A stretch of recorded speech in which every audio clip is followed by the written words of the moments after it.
For people for being here in person. I want to and just wanted to begin with just a few words of framing. This series of classes was planned weeks ago with a very different set of, the world looked very different. Even days ago, the world looked very different. And there was some deliberation whether we continue with the scheduled program, whether we would pivot. There's certainly many topics that are more directly relevant, and maybe it was the right decision, maybe it was the wrong decision, but we decided to continue with the regular course of study.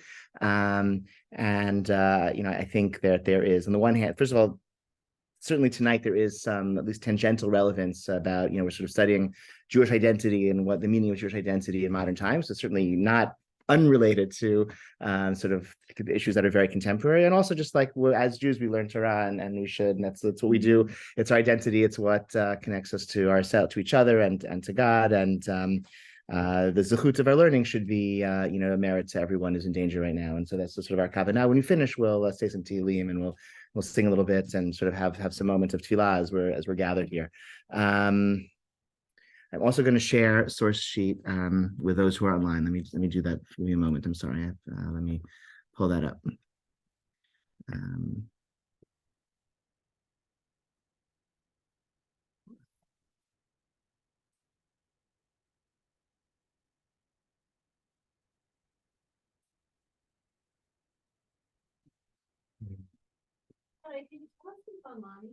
Sure.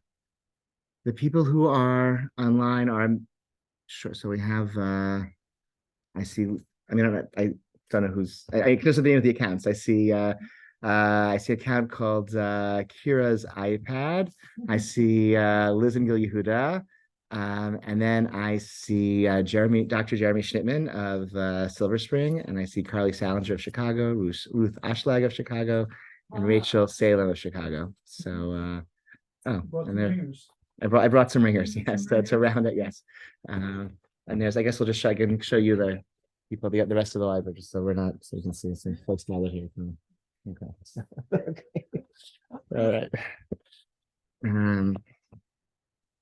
Okay. So let's begin in earnest. And again, thank you all for showing up. And so some background in terms of what it means to be a Jew and how Jewish identity is gained or lost. There are a couple of things we think we know about what it means to be a Jew, and how one retains one's Jewish identity, which are not quite as old or as obvious as we might assume. So a Jew is a Jew no matter what. That's really a stance that develops and is reinforced in the Middle Ages. I don't think that was so obvious in pre-Middle Ages. There, people I think more easily could lose one's Jewish identity. In the Middle Ages, there are a lot of Jews who were forced to convert or whatever. They converted out, and we had to adjudicate about their status. A Jew is a Jew. We think of that as like a lenient status. No matter what you are, what you do, you're still Jewish. But that was actually the context of the Middle Ages. That was that was actually a strict. It was a chumrah, a major, because it meant that if somebody converted, his left behind. A wife, she couldn't remarry until he gave her a get, and that of course was not, nobody who was converted was going to take part in a Jewish divorce process. So it was actually in many cases a source of stringency to insist that no matter what someone does, what they believe or how they act, they still retain their halachic Jewish status. Nonetheless, in terms of being part of a Jewish community, a Jew in good standing, you still had like basic elements of Jewish observance were pretty core to preserving one's Jewish status. Sabbath observance being a primary sort of identity for Jewish status that emerges from the Middle Ages. If you kept your shop open on Shabbat, like you became a Christian or a Muslim, depending on where you lived, you couldn't do that and be part of the Jewish community. It was impossible in the ghetto. It was impossible in medieval society. And in modernity, that breaks down. I think it's been said that Spinoza was the first modern European, modern Western individual because he was excommunicated by the Jewish community and he didn't become a Christian. And that would have been impossible 100 years before. That was impossible in many places, when Spinoza was alive, but in Amsterdam in 16 whatever, he was able to make that work. And that's really the world that we live in today. Like our Jewish affiliation is voluntary, and we could choose how much we want to adhere to the norms and standards of the Jewish community and how much we don't want to, and that's really our choice. And that's the hallmark. That's what it means to be a modern person. That our Jewish identity is very much something that we choose.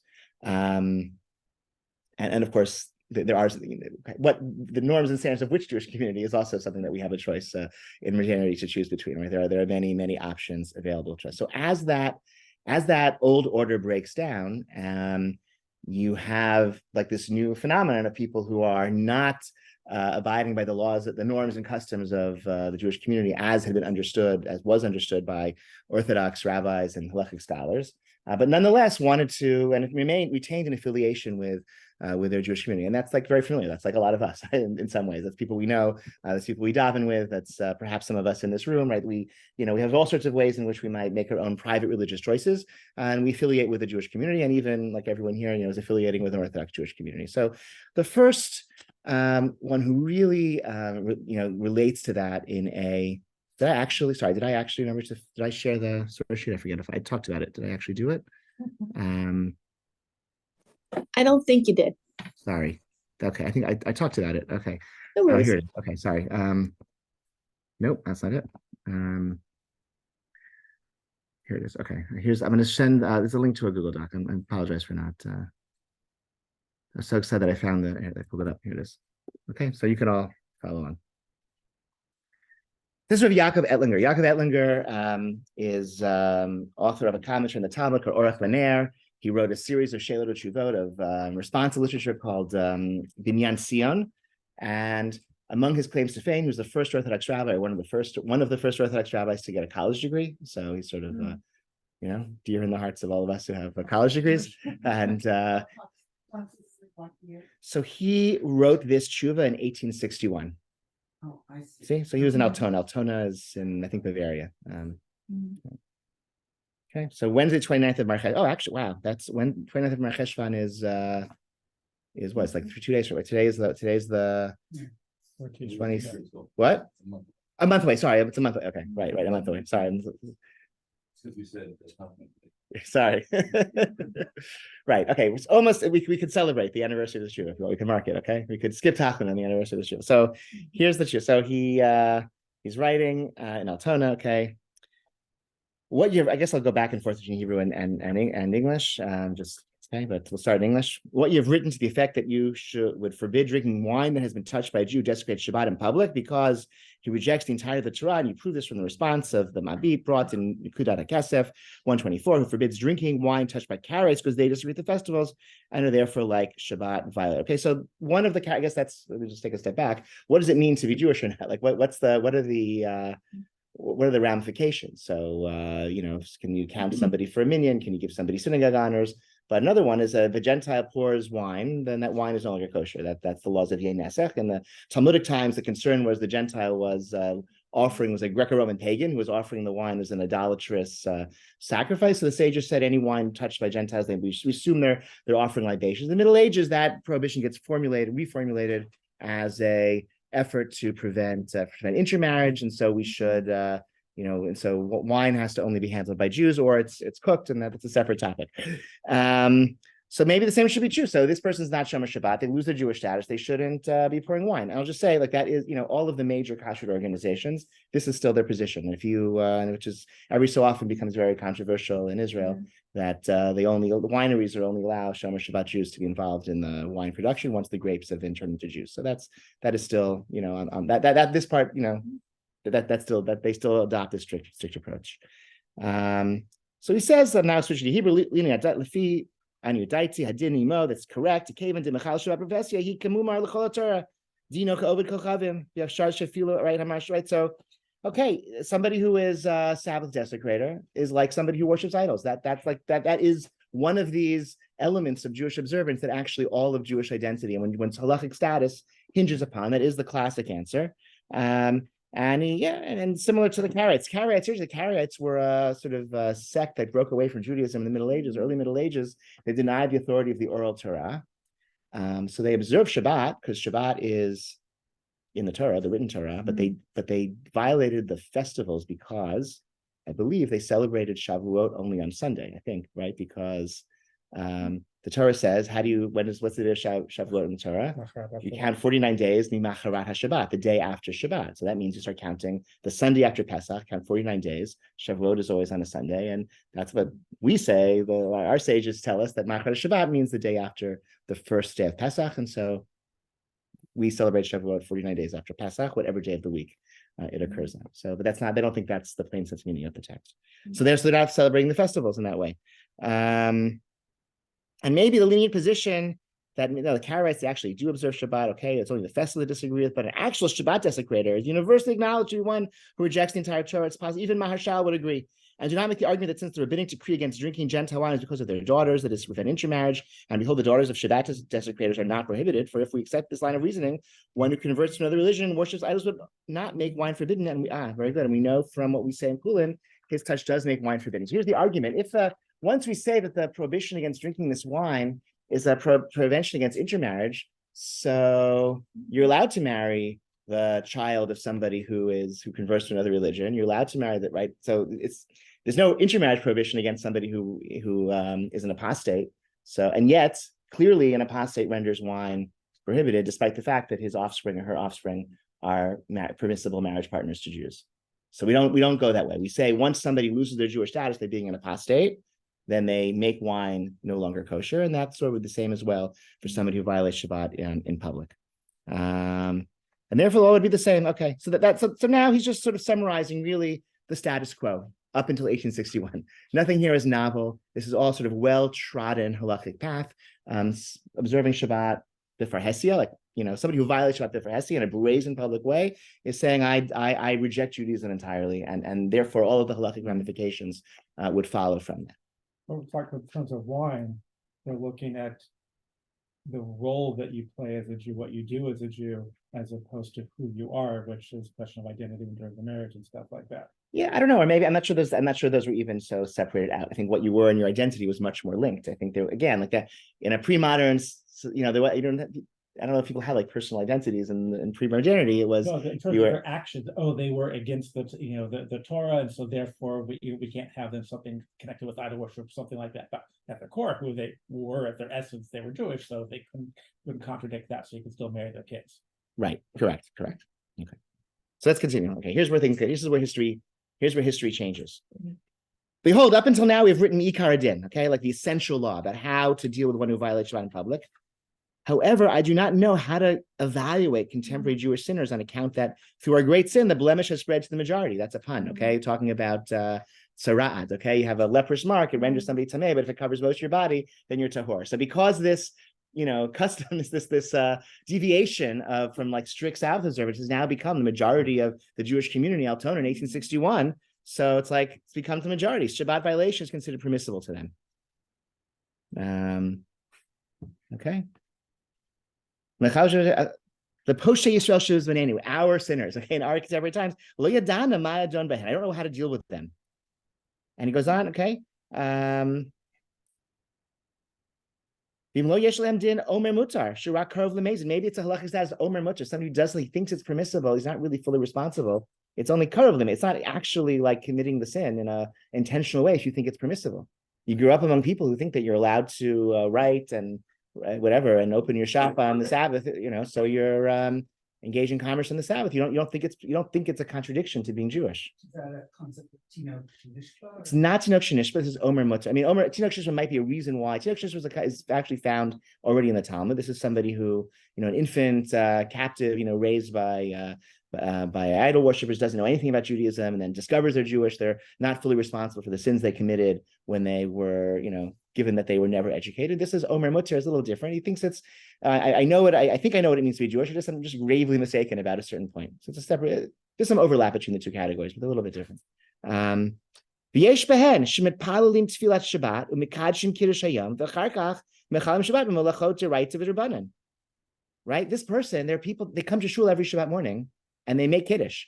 Okay? They acknowledge God as the creator of heaven and earth when they say kiddush. And then they go and they open their stores. And they violate Shabbat, or they do, they violate in all sorts of ways. V'rei mechal Shabbat nechshav kemumar bilvad b'fnei shakofer b'Shabbat kofer v'briya v'borei v'zeh moda al yedei tefillah v'kiddush. Okay, the reason why is Shabbat violation so severe? Why does it worse than so many other sins? Because somebody who violates Shabbat is essentially ipso facto implicitly denying God as creator of heaven and earth. This person has already acknowledged God because he's saying Kiddush, right? He says it right. He's acknowledging God. So he's sort of he's analyzing what's the rationale. Why is Shabbat? Why was it judged so severely? Because of what it symbolized. It doesn't symbolize that for this person. What is the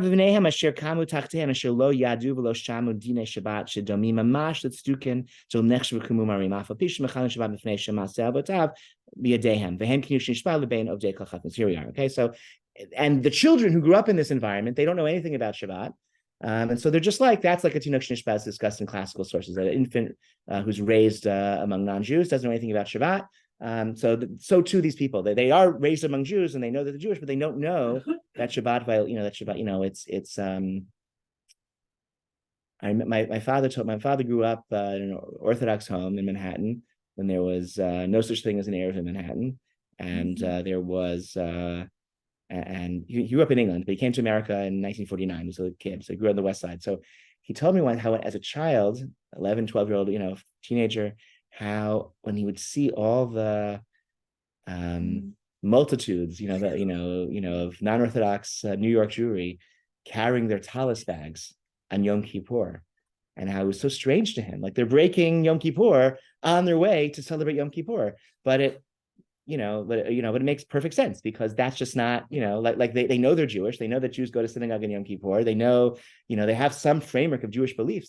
But like not carrying their talis bag is not part of what it means to be Jewish to them. Right? It makes perfect sense within their worldview. And so the classic categories, Shabbos violator is like someone who denies Judaism. It doesn't make sense. He's violating Shabbat because that's just not part of his like canon of like Jewish observances. But he's like desperately trying to observe Judaism the way that makes sense to him. It's I remember in Manhattan you see also the non-kosher restaurants that put out the matzah instead of the bread basket on Pesach, right? Like it's chazer treif, but they're not eating because not eating bread for Passover, that's what part of what it means to be Jewish to them, but like kashrut is just like not part of what it means to be Jewish to them. It's like Omer Mutter. They think it's permissible. They don't think they're rejecting Judaism. They're certainly not denying God. They're not denying Jewish history, etc. They just have a different understanding of what that means. But the earlier verse that I just mean in the English translation, there are those who say all the Shabbat prayers and make Kiddush and then go out and desecrate the Shabbat with Torah and rabbinic violations. Yeah. That seems to be the way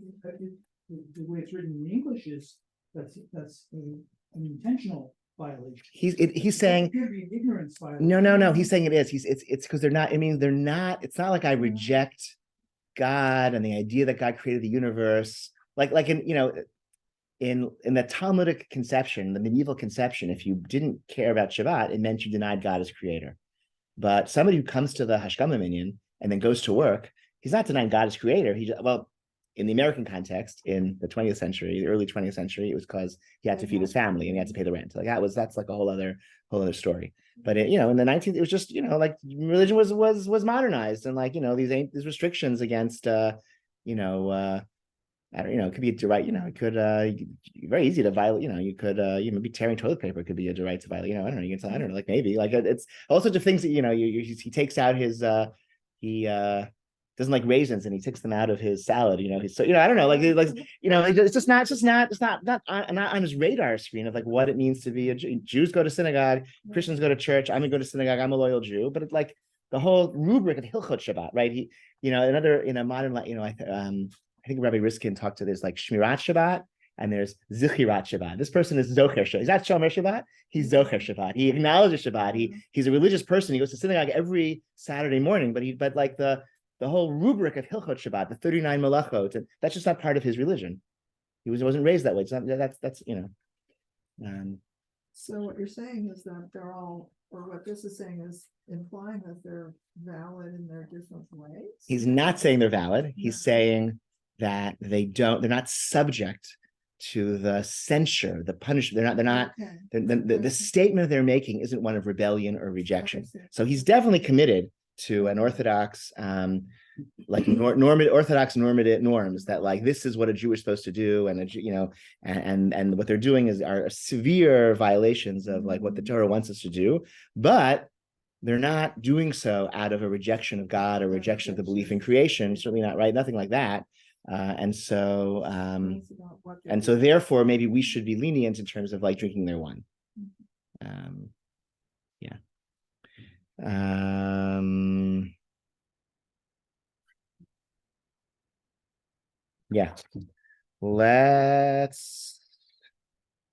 Yeah. Maybe even better than the Kisos. Maybe they're better than the Karaites. The Karaites, their deviations from rabbinic Judaism was even more severe, and these people are not like that.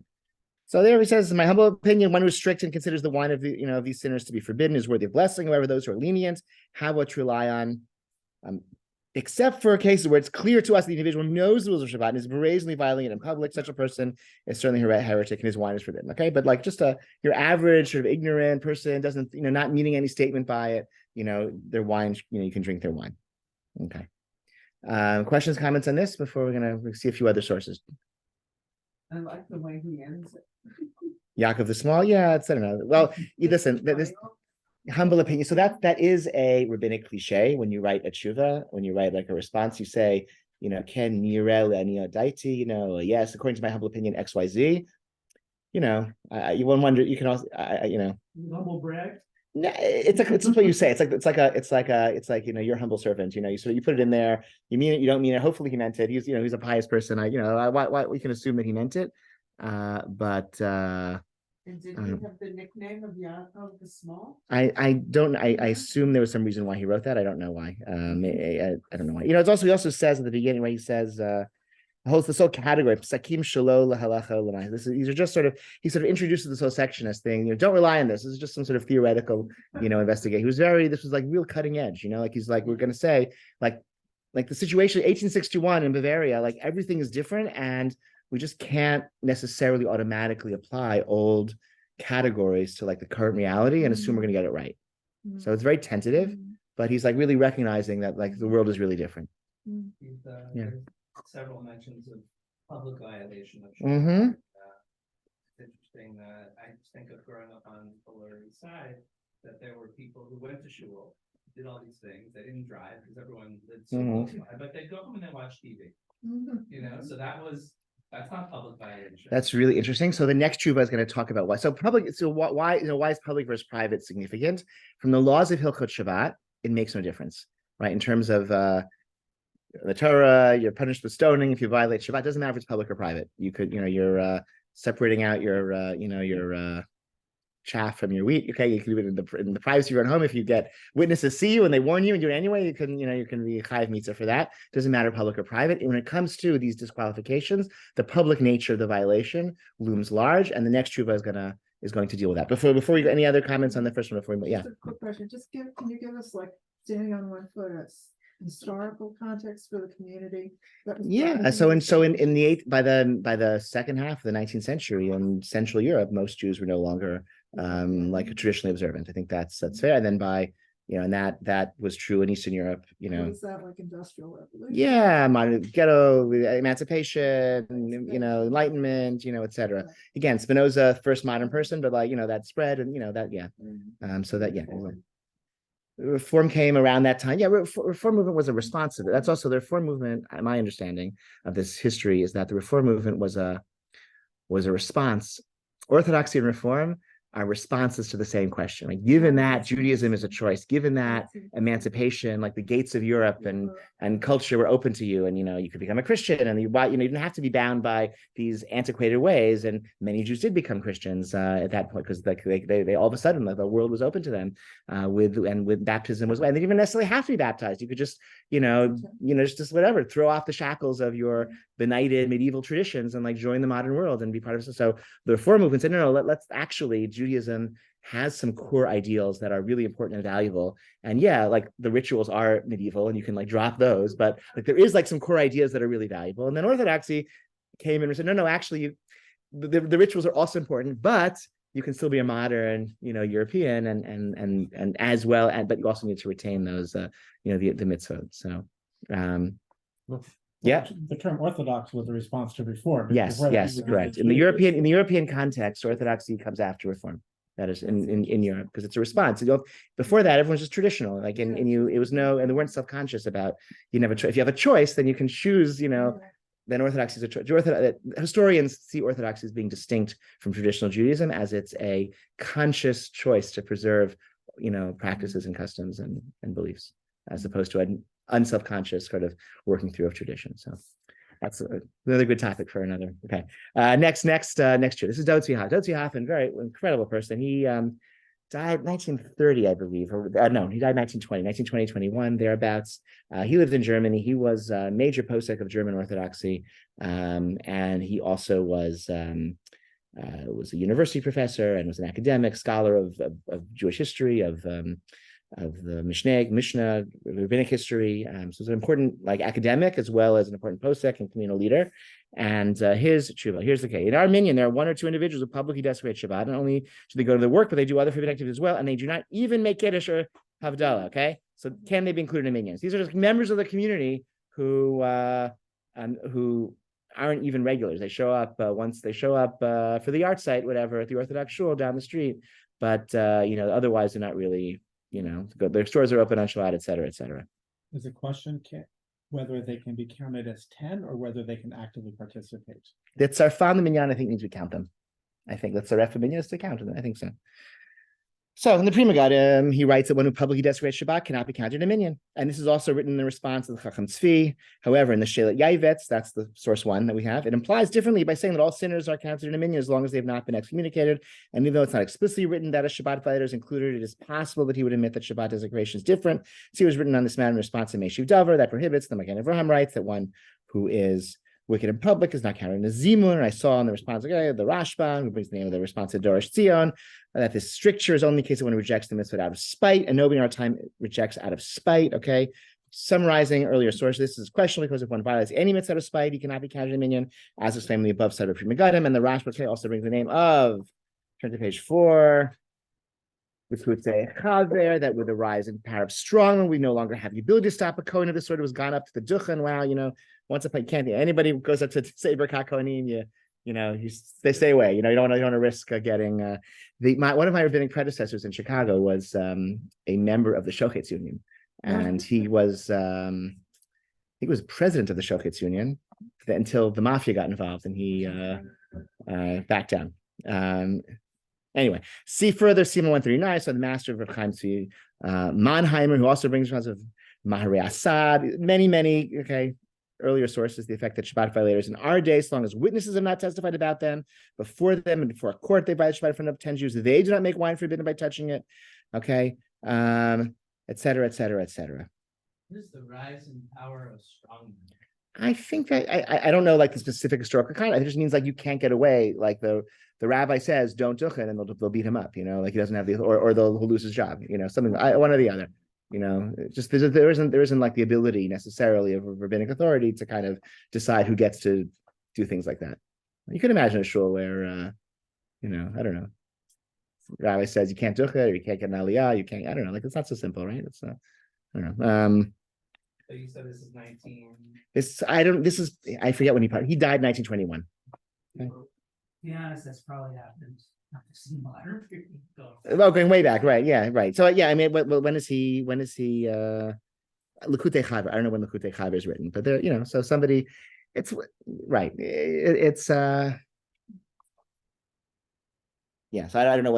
Not familiar with that safe. I don't know when it was written, but wherever it was, the rabbi didn't feel he could necessarily stop, someone going up, and so he's looking for leniencies to allow this kohen to say Birkat Kohanim. And then he says, okay. And emerges from all the above, that even though the rule is that one who publicly violates Shabbat is not counted in minyan, in our age, we're accustomed to be lenient. So by the 20th century, the practice was already lenient. That was sort of widespread. So when Yaakov Ettlinger in 1861 is saying, don't rely on this, this is just a theoretical possibility of throwing out there, by the 20th century in Germany, this was the common practice. Even in Hungary, okay, and all the more so in Germany. Okay, Hungary is much more traditional. And I remember that one time it happened that a certain man was an Avelut and his store was open on Shabbat, and he was one of the members of our congregation, Kilat Adat Yisrael, okay, the Orthodox congregation, okay?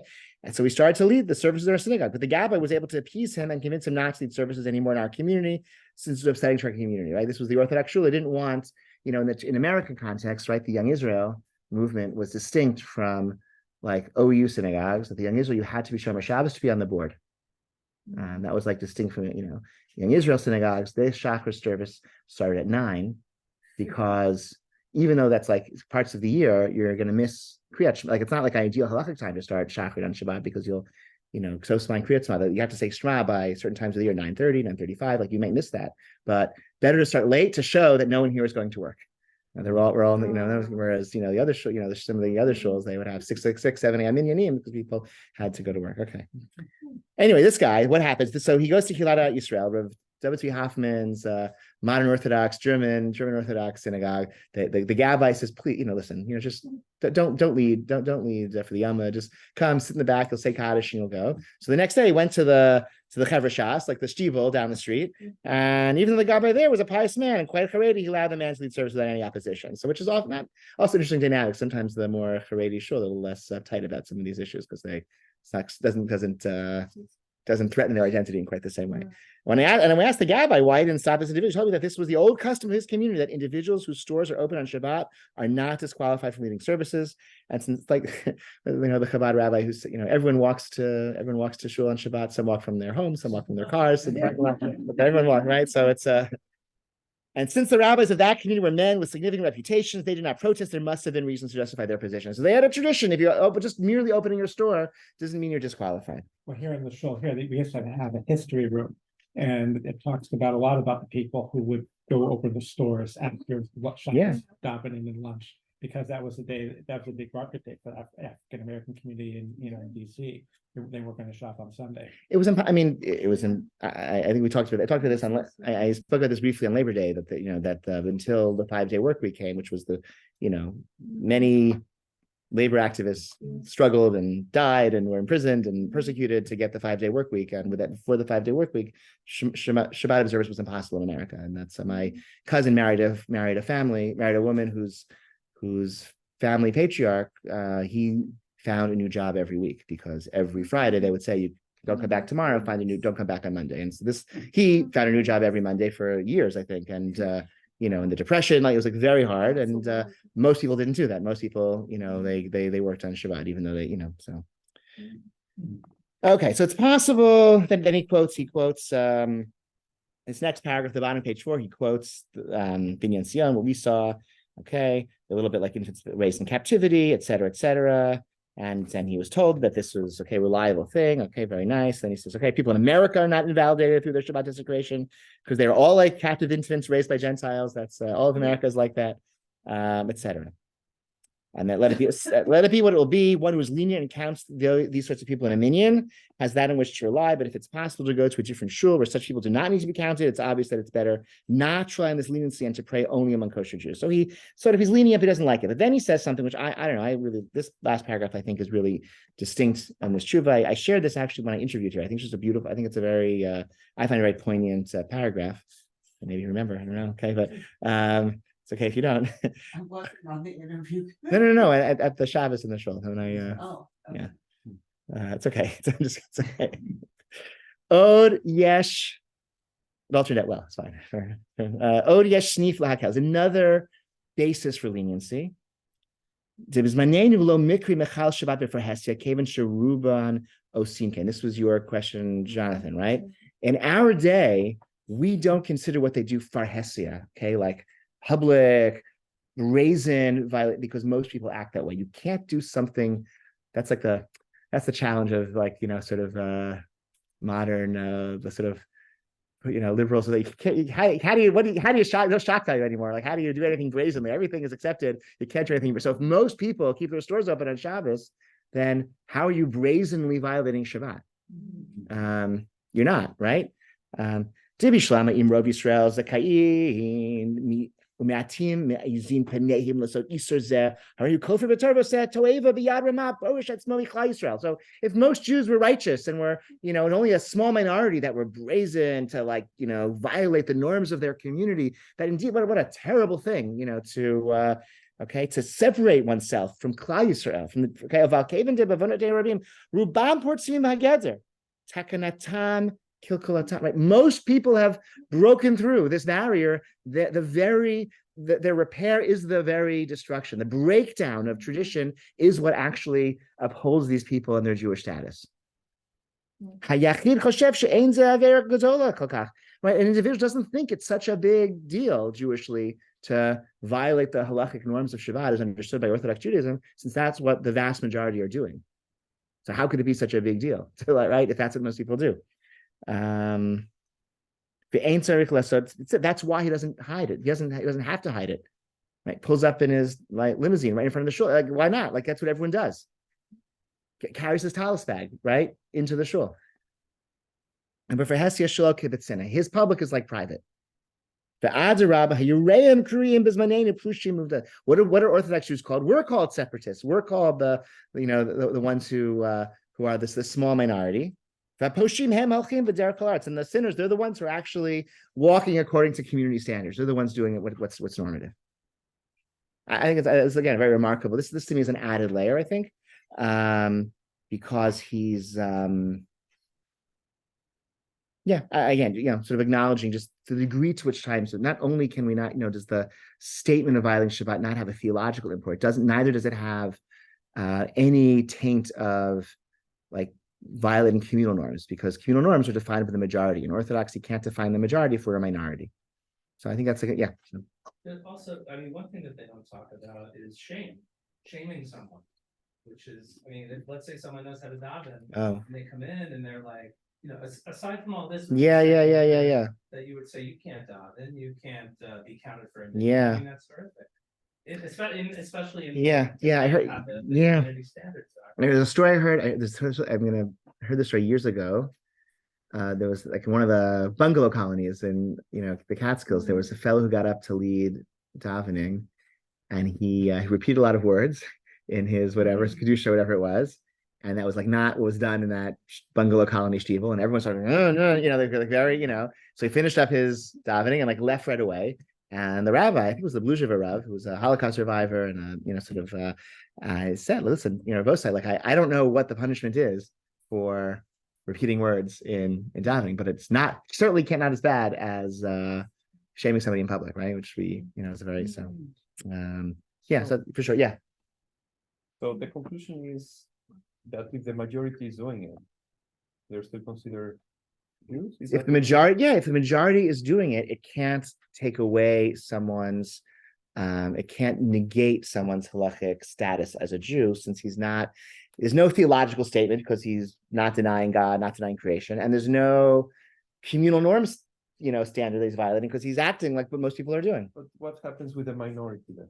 Are they violating Shabbat? No, the minority, or both rules are valid. We, the minority, we're faithful to the traditions of Israel. We're faithful to what God wants us to do, as our sages taught us, and our tradition teaches us, as the sources teach us. So that's great. And those who are not doing that, they're also not separating themselves from Jewish peoplehood, because they're actually acting consistently with how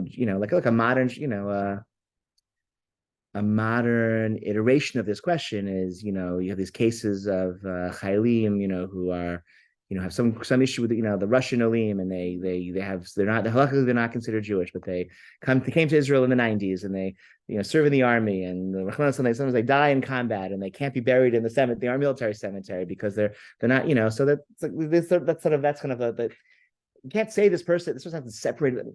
I'm not saying what to do in those situations. They're very challenging, but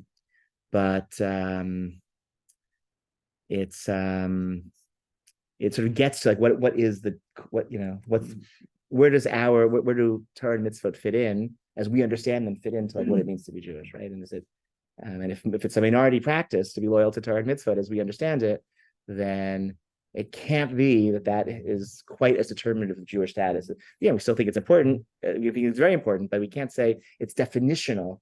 It's sine qua non. It's indispensable to Jewish identity if most Jews don't agree with us. But you move from Rabbi? open Shabbat to Torah and mitzvahs, and I guess maybe opening the Torah Shabbat could be a violation. Yeah, of Torah yeah. mitzvah, but It is. Are you opening it to everything, not just to opening a store? but to- Good question. Right? Yeah, it's a good question. what's Somebody, the- sorry. what's So, the- What's the limit? yeah, it's a good question. It's a very good question. I mean, I think it's a good question. What is the limit then? So, sorry, it's just somebody on like Carly mentioned working on Shabbos. Okay, I also work on Shabbos. Okay, it's fine. I think the context it was you're working like you're doing malacha on Shabbos. Yeah, it's not the working. I was not speaking. Doing malacha on Shabbos. Okay, in the context of one's business, I wasn't. Rabbi? It's not have stigmas of people who work on Shabbos. That's not Rabbi, is it? In terms of limit, I think it's sort of interesting because there are, I think I think a generation ago, I think intermarriage was like, there are no other hands, right? That was, I know people not that much older than me who cut off ties with intermarried, siblings and children, and like I don't think that's common. And I think like very pious rabbis encourage people not to do, like to maintain ties with family. So it doesn't. I'm not saying you're going to give the person Mafter Yonah, but it doesn't seem to have that. I don't think people have it treated as like this. It's like such a taboo that was, I don't know. Yeah, and then I mean, I don't want to take this off course, because I'm sure we all have a million examples, but maybe this is a dumber, or a dummy's version of what Ari was saying. But if, let's say, you talk about intermarriage, there are a lot of people who consider themselves Jewish because they have Jewish fathers. So they come to the minyan, yeah, and they want to be counted in the minyan. yeah, On the one hand, there is what the rabbi Yeah. quoted who said, it's a sin to shame them, and that's worse. But of course, we also do have. yeah. This, maybe that's one of the central questions on modern Orthodoxy.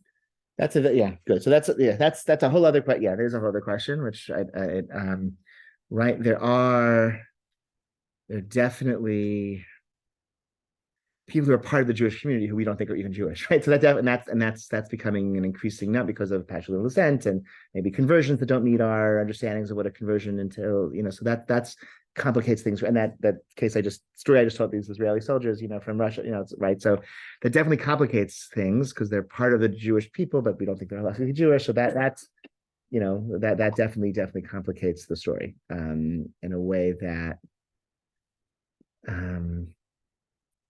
I think the people who are more inclined to have this sort of holistic understanding, this open to this line of argument that Jewish identity can be more expansive than sort of allegiance to Torah and mitzvah, they're not going to say this person is Jewish, even if, but they are going to be, they would tend to be in favor of, let's say, adopting more lenient conversion standards for people like that or for their children. And I think that would be, and there was the prior Israeli government, one of the things they tried to advance was a change in the way conversion for children would be undertaken. Was it Maoz Kahana, I think was the Minister of Religious Affairs. This is one of his projects. They spoke to Rav Re'em HaKohen, who's Rosh Yeshiva from Otniel. Rav Re'em HaKohen is a very, very pious, learned person.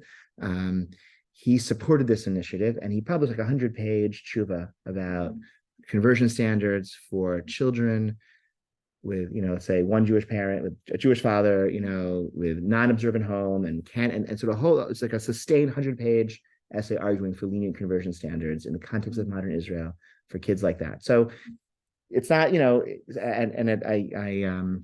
we had like a reading group in Chicago last year. We sort of studied, a few of us, we studied through, big chunk of this tshuva. It's fascinating.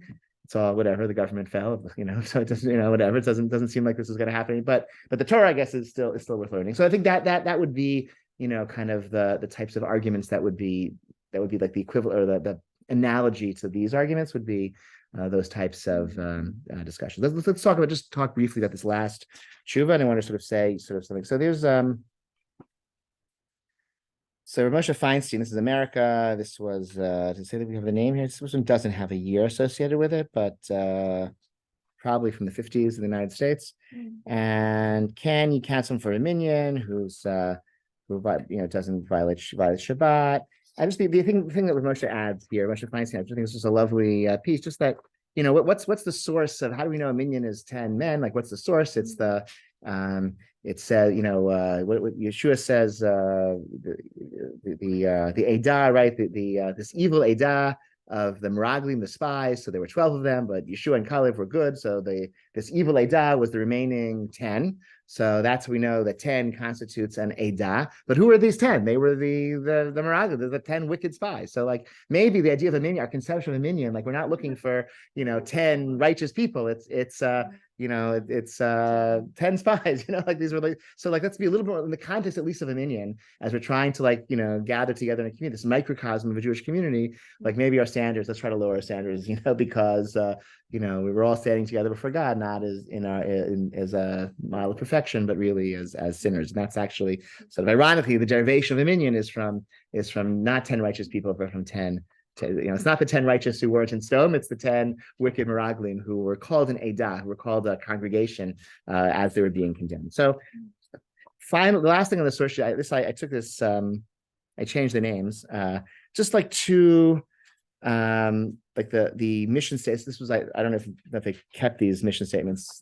I took this some years ago when I first taught this material. I went on the websites of two kind of flagship modern Orthodox synagogues with two very different mission statements that I think to me speak to how you might want to an Orthodox congregation in our time might relate to some of these questions. The first, I call this congregation Ohevei Ahava. Okay, it's an Orthodox. Okay, so the name has changed, but the synagogue is real. Congregation Ohevei Ahava is an Orthodox synagogue which serves the entire Jewish community. Congregation Ohevei Ahava is a synagogue that warmly embraces all Jews regardless of affiliation, commitment, or background. Okay, if that's your mission statement, you're going to be inclined, I would imagine, to these types of arguments that are presented. Okay, congregation 2. This is Shomrei Haderech. Okay, an important question that members of this any synagogue should be regularly asking themselves is: what are the qualities that should set apart our shul from other similar institutions and organizations?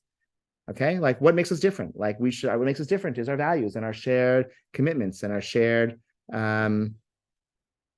way of like making us different from other shuls by our beliefs and our practices and our values and our commitments.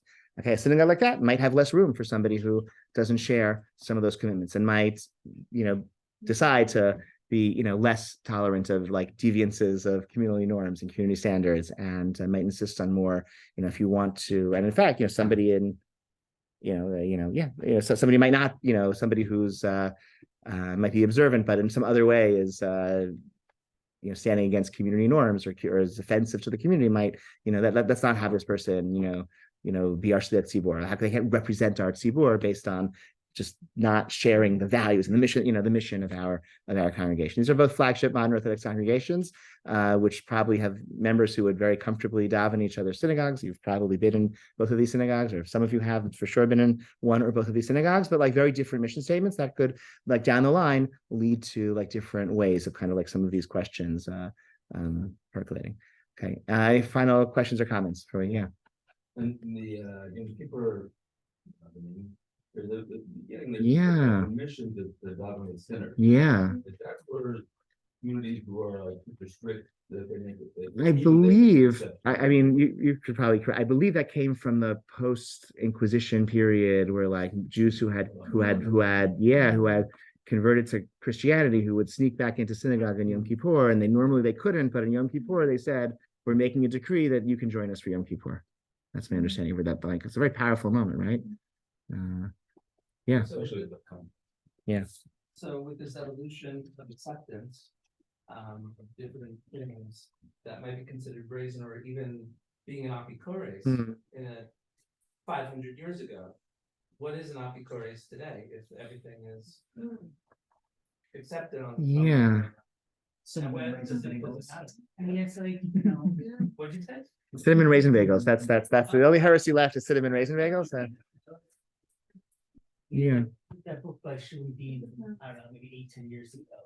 I read it, right? About All who's gone. All who leave. Yeah. all the what I can, but that was like, that was like a heretic in our day. I mean, growing up in Muncie or whatever it was, and kind of his journey beyond that, his break with it, and a very painful break with it, because he basically was cut off from his family. That is kind of, But is that being not because someone who does like Dafka, like I'm doing it because I know it's gonna utz you, and that's my understanding. Yeah. It's. Yeah. I think that's going to take us a little farther. If I can't answer that question in 2 minutes. I'll just say, the Chazon Ish says a very famous passage. He's like the founding father of Israeli Haredi Judaism. He says in the 1950s that since God no longer like punishes heretics the way God once did, it's no longer helpful to try to kill them. And so we shouldn't, okay? Because it doesn't work, right? Killing heretics doesn't seem to make us any safer the way it used to in good old days. And so let's not do that. And he says instead we should kind of, bind them with chains of love, okay? But not try to kill them anymore, because it doesn't work. So that's sort of recognizing, you could say that's recognizing that, like, just, the like metaphysics are like a little bit different. It doesn't seem to work, and would be okay if it worked. I'm just telling you what we can read the words. It's published. You can read the words and decide for yourself. Rav Kook writes from a different. He says the world was getting better and more idealistic, and so in the olden days, everyone acknowledged the truth, and the heretics were motivated by evil. But today, like a comic book villain, they're like motivated by evil. But today, everyone's trying to do good. And it's just that they're not really, everyone's trying to do the right thing, that we just have different priorities or different values. And, he writes very moving. He writes, the Jewish people, he says, were like three ideologies: the people who champion the banner of the holy, the banner of the nation, the banner of humanity. Okay. These are like, Orthodox Jews, Zionists, and liberals. And he felt like the and these are all true. Each of these three camps is expressing a facet of truth. And he felt the need was for a synthesis of all of those competing factions and finding some blend. That was what his vision was. But I think he had much more favorable attitude towards these heretics, because he saw that they were actually very idealistic, and they were idealistic about a banner that was a facet of truth and really important. Because each had something that was lacking in the other. Orthodoxy was lacking in vitality and concern for humanity and concern for the nation. And nationalism without tradition is, and nationalism without concern for humanity is very bad, right? And just concern for humanity without your own people is also kind of empty, right? So there was a need for all of these to be combined. But he didn't, so I think in the 20s, so I don't know, the category has been really has been defanged a little bit by some of the greatest of the last, but that's taking so. Okay, let's pause now with our learning. And if we can stay and gather, let's maybe we'll go back into the chapel. We'll say some Tehillim, we'll sing a little bit, and we'll call it. Thank you so much for everyone who's online. It's really great to see your names and your faces, and really appreciate your participation. All right.